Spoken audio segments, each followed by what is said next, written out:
This is The Bottom Line. The Bottom Line on 938 Live. Now, Singapore's central bank will likely stick to its tight monetary policy stance as inflation remains manageable, while third quarter economic growth is expected to have improved slightly compared with the previous quarter. The news desk has more.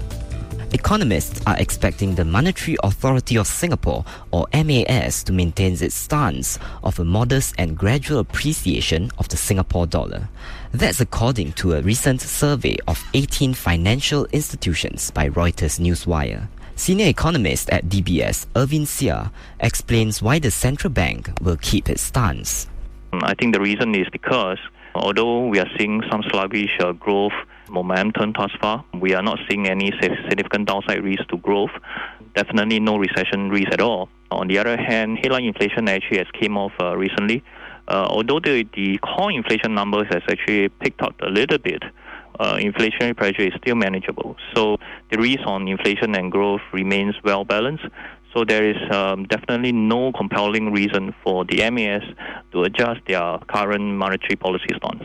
The MAS manages monetary policy by letting the Sing dollar rise or fall against a basket of major currencies within a trading band.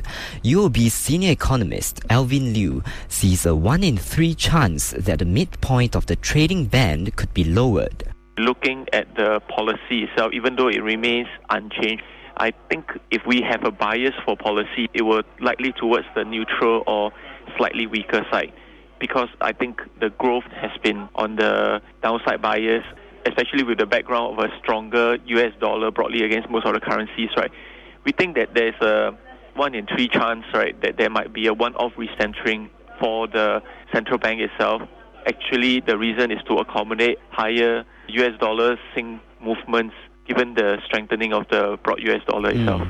Meanwhile, most economists expect growth in third quarter gross domestic product to pick up from the earlier quarter when it grew 2.4%. Capital Economics' Daniel Martin expects a rate of 2.7% year-on-year. Industrial production has been reasonably good. Retail sales are finally growing again after shrinking for more than a year. And finally, there's a little bit of optimism over exports as well.